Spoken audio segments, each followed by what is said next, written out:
everyone, it's Shar. Welcome back to my channel, or welcome if you are new here. I'm in a very plain and poorly painted background because I have to film the intro and my house is very full today. But in today's video, I'm doing something that I've seen a few other creators do. I will leave the creators' videos in the description below. I recommend that you check them out. But I am letting a random number generator choose how many hours I read for about 5 days leading up to my birthday. This video started off very interesting with the random number generator perhaps working in my favor up until the point where we hit the weekend and it decided, you know what, 24-hour challenge part 2 from all of the hours that I was given. I read quite a few books in this video. I have a lot of fun. I definitely find a new favorite fantasy. I hope that you enjoy it. Please make sure to subscribe before you leave, and I am gonna jump right on into it. Hi besties. Some version of intro me will give you a better intro, so you already know what's going on. I'm about to spin the wheel for the first time, and I'll pop a screen recording of me spinning that wheel here while I talk to you. I don't know which one I'm hoping to get, but let's figure it out.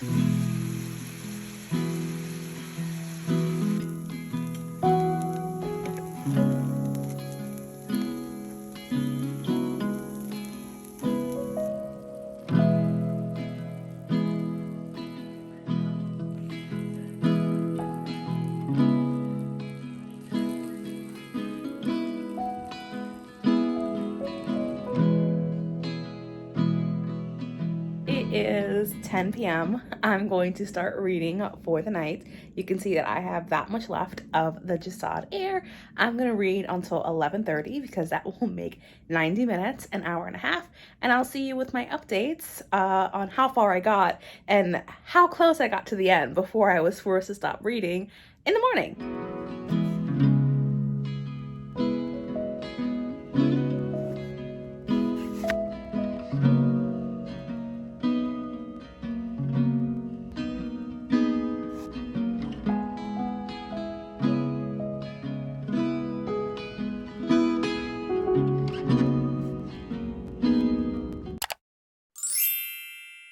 Good morning. Welcome to my office.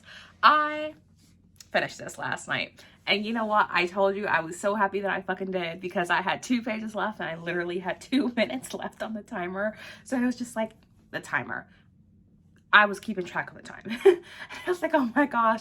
But I did finish the Jasad Air. The whole time I've been reading this, literally, I've been reading this the entire month. I have been loving it. In this story, we are following Sylvia. Sylvia was the princess or the heir to the Jasad kingdom, a kingdom ruled by magic. However, all the other kingdoms, there are 5 kingdoms, betrayed them, and the Jasad kingdom was absolutely destroyed, and all of its people are hunted and slaughtered. And Sylvia is just trying to live her life, and she's very much trying to ignore any sense of responsibility she feels she should have towards her people, largely because she was very horrifically abused in the training she received from the guard who rescued her from said slaughter of the entire Jasad kingdom. Sylvia gets into a little bit of trouble. She ends up running into Aaron, and Aaron is the commander of the Nizal army,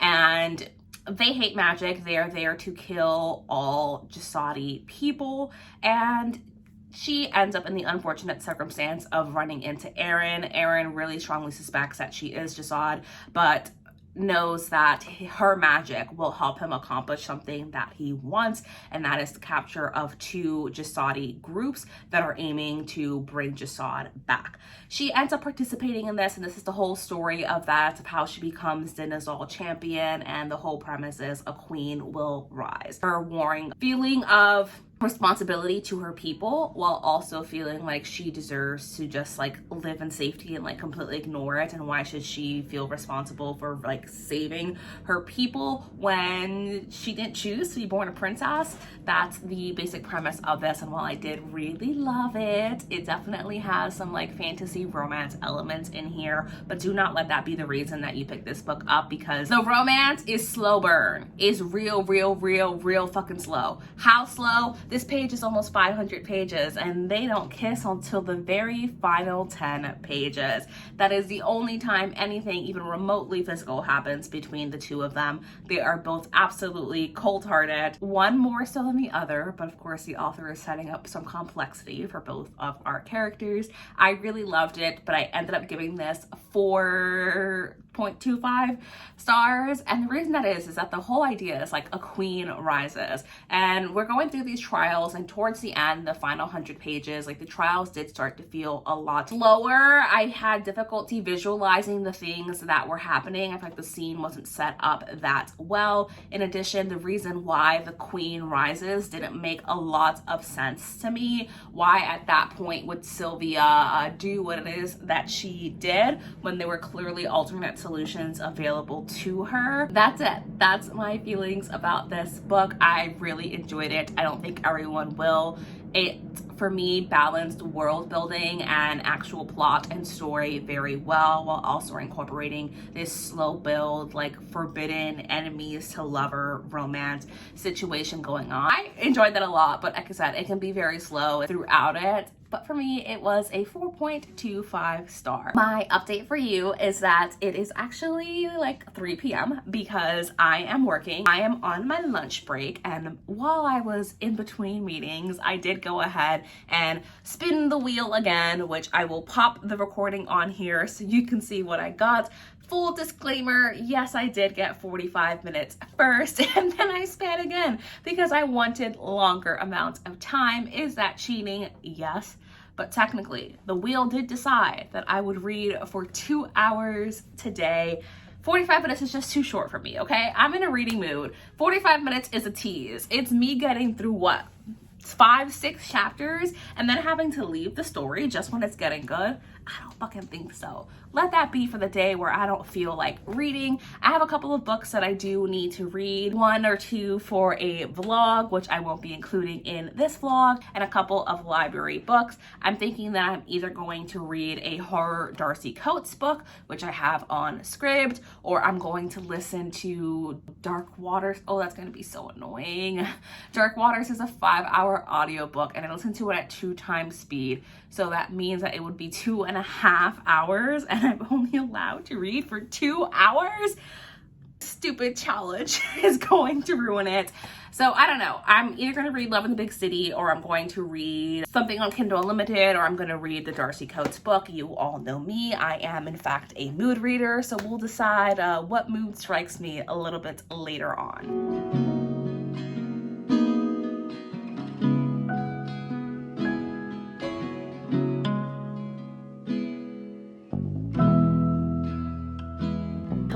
For me in this terrible lighting, because it is almost 10 p.m. besties, and it's my giant pile of books.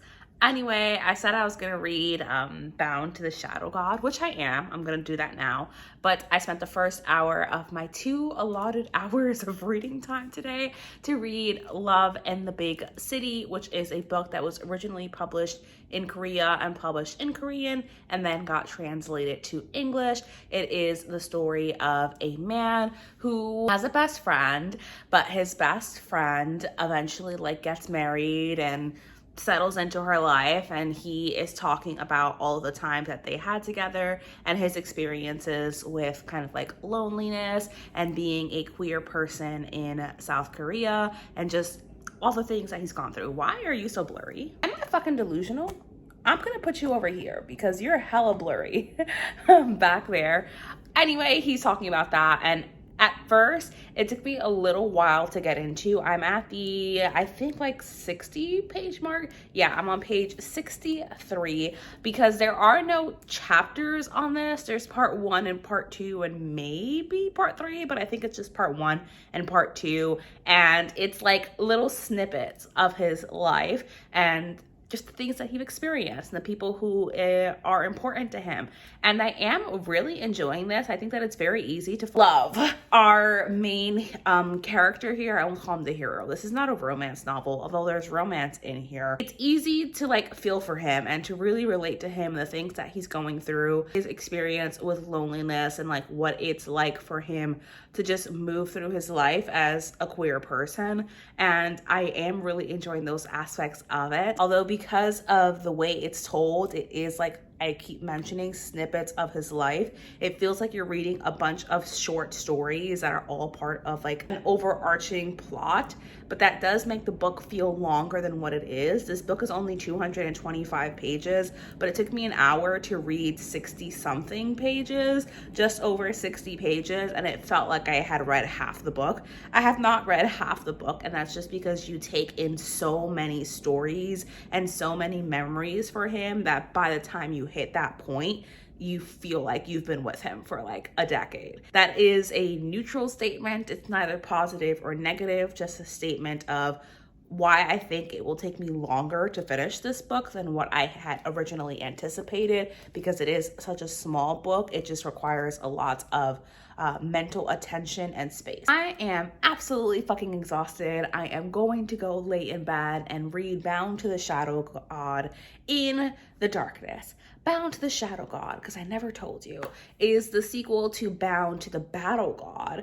And in this one, we are following a main female character who has been pulled into this alternate reality where the gods have been banished from the heavens to do some kind of, I don't know, forgiveness thing, humbling of them and their massive egos. Don't know. So we are following her, and she ends up being bound as the anchor, the human people meant to guide the gods through their journeys, to the Shadow God. Who is the Shadow God? It's death. I swear, for some reason, I've read so many stories, it feels like, about romances with death as the main character. Here's another version of death in this alternate reality that's kind of Game of Thrones-esque. I've never seen Game of Thrones, but I saw many people mention that in Bound to the Battle God. It's that same kind of medieval, but I'm very sure that's the wrong time period kind of feeling, but it's completely alternate reality where magic exists and mythical creatures exist and the gods are very real and in the world. But anyway, I'm gonna go read, and I'm gonna see you in the morning with my updates for Bound to the Battle God, the book that I'll be reading for the next hour.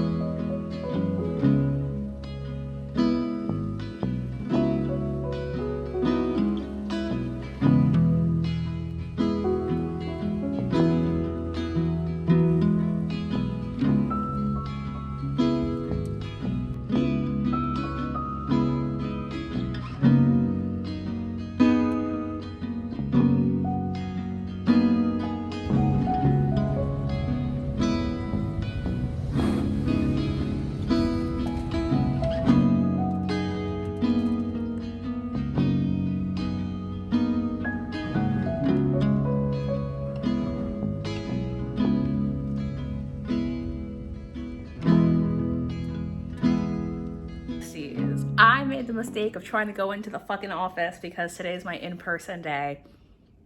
It's biblical levels of rain. You've seen the clips. How rainy is it? I was wearing a jacket, like a cardigan over this. I had an umbrella. Still soaked. My underwear, soaked. through my thick ass Abercrombie jeans. That's how rainy it is. But before I change back into the same pajamas you've seen me wearing all week, let me tell you about the book that I started last night, which is Bound to the Shadow God. I did read for an hour, and just as I suspected, I read for an hour for the first book that I showed you, and then the second hour for this one. Just like I told you, it's only like an hour. An hour is just enough time to get invested into the story, and then you're cut off right as you're getting into it. But so far, we've met our main characters, Max and Ragos? I don't fucking know. Anyway, one is the god of death, and the other is a gamer girl who has no idea how the hell she ended up in an alternate reality, but low-key thinks it's really fucking cool because she feels like the chosen one, like a main character in a video game. I am absolutely loving it. It is so much fun, but I'll tell you that our main female character very, very, very strongly reminds me of, if you've seen Lucifer, Ella from Lucifer. She has full Ella energy. Like, mentally, I started picturing Ella, which is not what I want to do, but mentally I started doing that because they are so similar. But anyway, your girl has to get back to fucking work because I had to take 2 hours out of my morning to come back home in the pouring fucking rain. Yeah. Anyway, I'll see you when I roll, or actually, I'll insert here the clip of me getting our next reading hour amount for today. I'll tell you that I switched to a random number generator just because the wheel that I was using kept resetting itself and it was fucking annoying. So say hello to the random number generator and the set amount of hours that I have been given to read today. I'm honestly hoping for like 4 or 5 hours. So please give me something like that. You've obviously already seen what I rolled. 10 hours?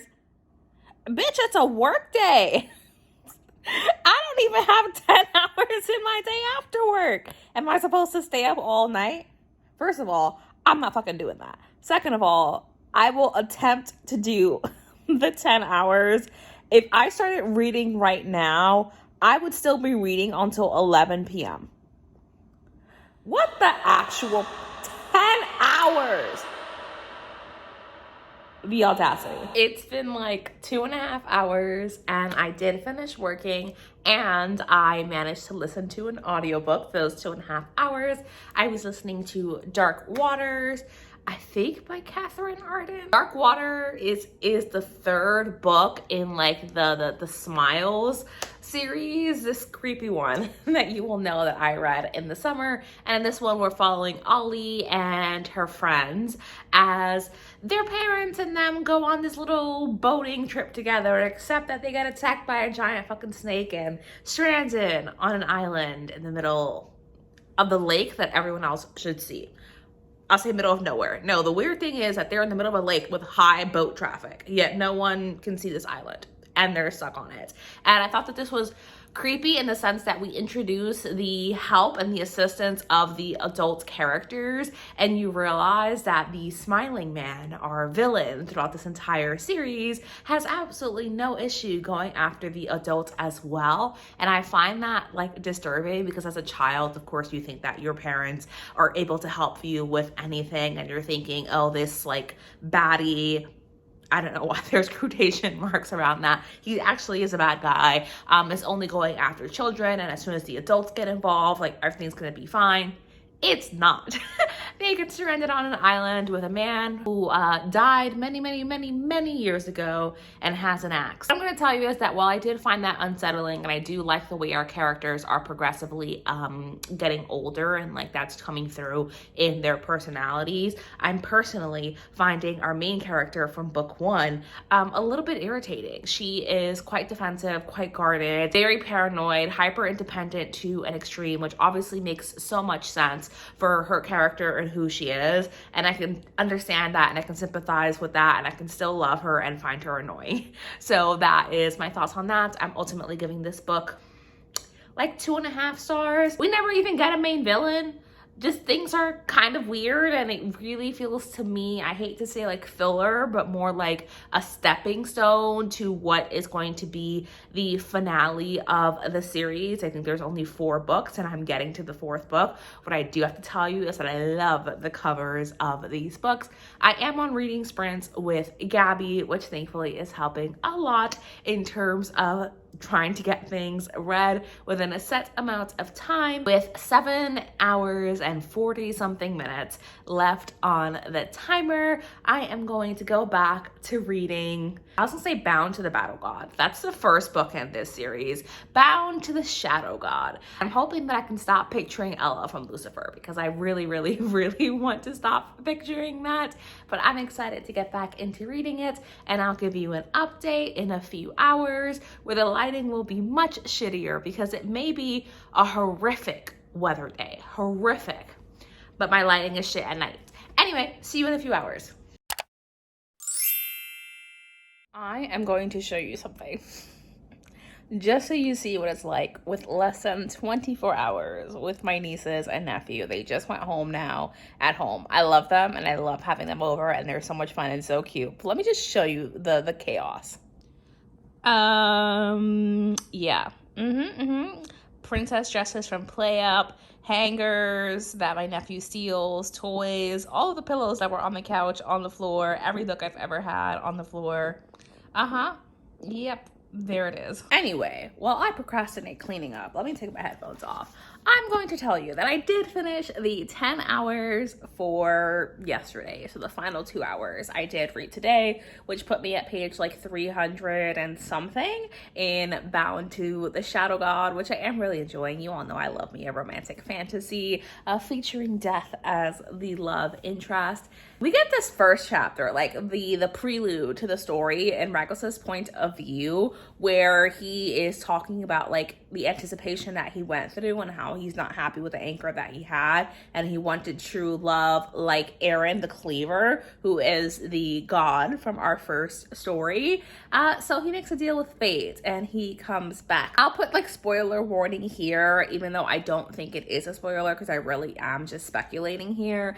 But that Ragos who made the deal really wanted to be hedonism. He just figured that'd be a fun old time, and he had very specific requests for his anchor. Obviously the fates did not listen to him, and they're like, yeah, what the fuck ever.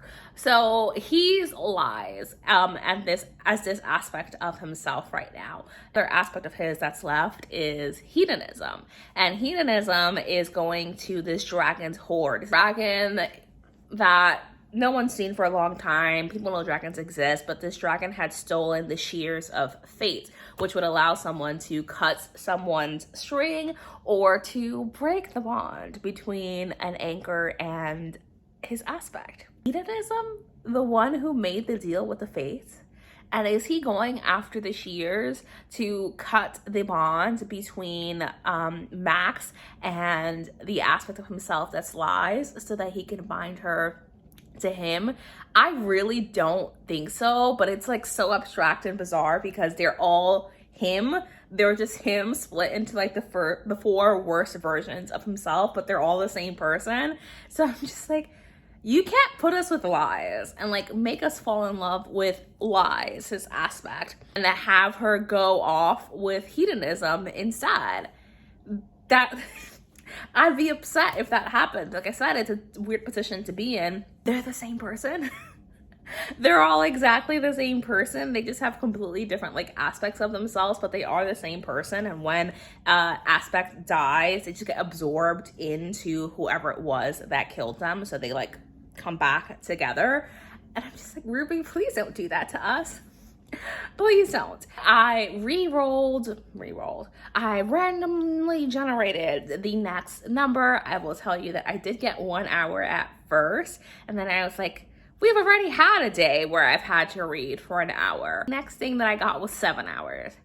7 hours is more doable. I look so fucking tired from this angle. 7 hours is more doable, so I think I'm going to stick with the 7 hours. That will mean another night of late night reading, but I think that it is doable because right now it's 2 p.m. and 7 hours would just mean reading from 2 to 9, but I can take breaks in that so I can read up to midnight. So yeah. I just want you to know that I am halfway through the 7 hours for today, but I was listening to the audiobook for 2 Darcy Coates books for a video that I have coming up, so I actually can't give you my update and reviews for it, so I'm going to keep it simple. I've read The Haunting of Gillespie House, which I overall enjoyed, and you'll hear more about that in a vlog coming up. And I read Crawl Space unexpectedly. Again, you'll hear more about that in the vlog at the end of the month. Take a break, so I'm going to watch some TV, and then I'm going to go to my bedroom and read in the dark for a few hours, so you won't see me again in the morning. Unfortunately, it's going to be just like the day before, in that I do not have the amount of hours in my day of free time that this little random number generator is giving me. So I'm doing my best to like get through as much as possible, but know that the timer would go off at like 3 o'clock in the morning if I read straight through. And I'm not disrupting my fucking sleep schedule. I already did. I read for 24 hours straight, and that is not what this is. So we'll go as much as I can, and then I'll finish the last 2 hours tomorrow. And then hopefully tomorrow we only get like 3 hours of reading, as opposed to the 10 hours and then 7 hours that we've gotten over the past 2 days, especially since tomorrow is the last day of this vlog. So I shall see you either in the morning with my updates for Bound to the Shadow God, which I hopefully will have finished tonight, or see you at some point tonight if something crazy happens in Bound to the Shadow God. Did I say Bound to the Battle God? Bound to the Shadow God. See you then. So either way, you'll see me in a second.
I figured I'd give you the update while I am still dressed and not wearing my pajamas. Rest assured, I will be changing into my pajamas very, very shortly, but I have read most of the day. I only have 40 minutes left from yesterday's timer, and I was thinking about this while I was like out and about shopping with my mom. I'll tell you more about that in a minute. Friday really sabotaged me. When I rolled that 10 hours on Friday, I should have vetoed it because I didn't even have 10 hours of free time. There was no way I was ever going to get that done. And the fact is that I had to spend my morning every day after that catching up on the timers from the day before, all because of Friday.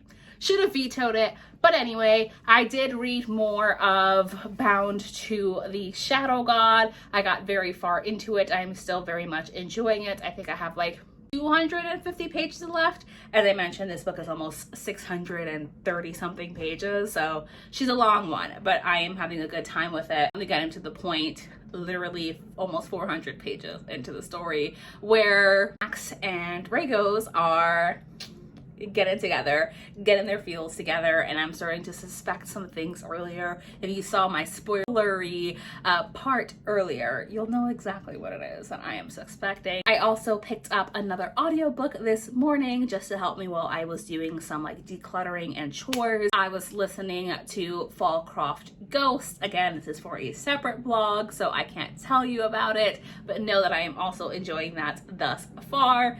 Anyway, the whole story of why I'm showing you this is that today is Sunday, October 1st. Tomorrow is Monday, October 2nd, my official birthday. But of course, I work really late on Mondays, so there's not going to be any celebration tomorrow. So I wanted to take this weekend to celebrate. I was initially going to go on a vacation and decided that instead I would rather just like stay home and chill and do a little bit of wardrobe refresh, because a number of the things that I bought last year don't fit into my new philosophy implementing into my life as I try to be more mindful about the pieces that I'm picking up. For the past few years, I've always been mindful of picking up quality pieces that I enjoy and that I think will last a very long time. But it's been sticking to the idea that if the clothes fit me, then I'm gonna keep them. When the reality is I wanna make sure that they fit me the way that I want them to fit me and that I feel comfortable and nice in them. And just because something fit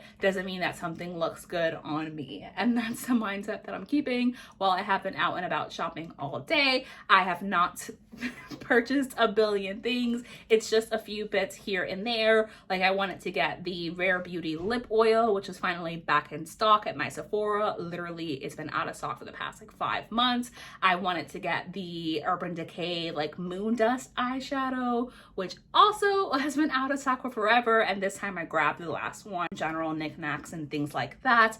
I would show you what I got, but I don't want to do a haul, but just know this cardigan is new, this necklace is new, almost that you're gonna see later, new, and there's also a pop socket on you. So all new stuff that I bought for myself. But anyway, I am going to sit down, eat some chicken tenders and some pizza and a Dr. Pepper, because that is going to be my birthday meal of choice. I was going to go fancy to like a sushi spot, and I figured no, actually today I really want to have a very late night, which is fantastic because tomorrow I work later, but my work day doesn't start until the afternoon pretty much. So I get to have the entire morning to myself. So I'm going to stay up late and watch movies and eat junk food and just like have the full sleepover vibes with my new cozy pajamas, which I can show you the bottoms of, or like attempt to show you the bottoms of. So let me just back you up.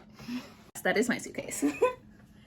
They're cute, and they're the exact same fabric as my Christmas ones that you've seen me wearing that are now in the laundry getting a wash. So I'm gonna do that, and I will be reading again. I'm gonna do some more like horror reading. I'm gonna finish Bound to the Shadow God, and you and I are gonna have full sleepover vibes, spend my birthday with me, because as you know, my birthday's tomorrow, and you and I will not be spending tomorrow together. I'm actually kind of scared right now.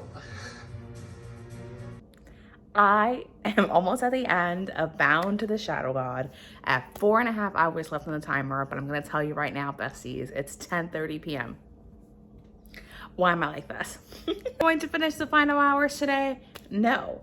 Instead, I'm going to have to finish it tomorrow morning. I am going to read some more, but I should only have 2 hours. That's the theme of this video. I always have 2 hours left in the morning because the random number generator is out to sabotage me. Anyway, I'm in my new pajamas for my little slumber party. I've done my nails. I'm still really enjoying Bound to the Shadow God, but I've gotten to the point where it's starting to just look like words on a page to me. In part for 2 reasons. 1, because I am tired and I'm gonna go to bed. 2, because I genuinely think that the story is too long. Miss Ruby Dixon can write the hell out of some stuff. Phenomenal writer, love most of her books, and I'm just like, it didn't need to be 630 pages though. Did it need to? Because I feel like I'm reading different variations of very similar scenes throughout it, and our main character is like so sweet and such people pleaser to the extent that she's literally fucking gonna die. Straight up gonna die. And I'm like, why would you do that? Why would you do that? Like, I understand, but like, understand that your man's power is limited and you're focusing your energy on trying to help everyone along your path when the consequence is your death. You could actually do more for everyone if you let your man finish his anticipation, ascend down to hell, because he's god of death, Hades, the equivalent of that. It's not Greek mythology, it's made up mythology, but just like there and be his consciousness and like tell him to help other people, because clearly he does whatever you want. But instead, you're sabotaging your entire mission to help everyone. And like, yes, I love that Max has a big ass heart, but she could do so much more if she just let Rhaegos do his thing. That's my thoughts and opinions. I think that it's a little bit too long. Many of the scenes feel repetitive. I think this needs to be edited down, but I am still really loving it. And I love Rhaegos and Max's relationship. It just needs trimming. There's too much going on. Good morning. It is Monday, October 2nd. It is officially my birthday. And let me tell you something. I have been calling this book by the wrong name the entire time. I've been calling it Bound to the Shadow God. And only when I finished it last night did I realize it's called Sworn to the Shadow God. Anyway, I did finish it last night and I am settling at a 3-star rating. I'm not going to go too much in depth here because you've seen my feelings about it throughout this entire vlog. Like, I've been updating you and sharing my thoughts and feelings on it, so you'll know exactly why it's 3 stars. I think that it was too long for the story that I tried to tell, and that many of the scenes felt repetitive. They were the exact same scene, but because at their core, it was about the exact same thing.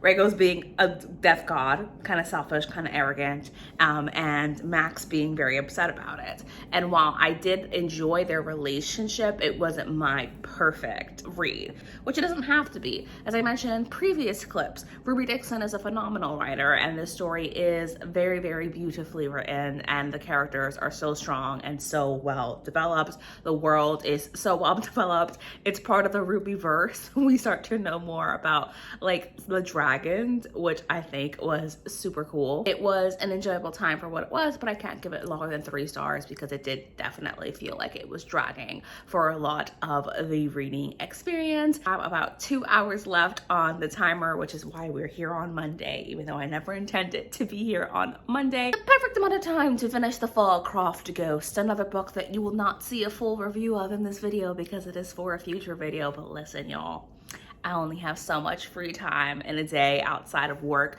Sometimes these vlogs have to overlap. Secret video, I think I've kept it kind of a secret, but I think you also know exactly what's gonna come at the end of this month.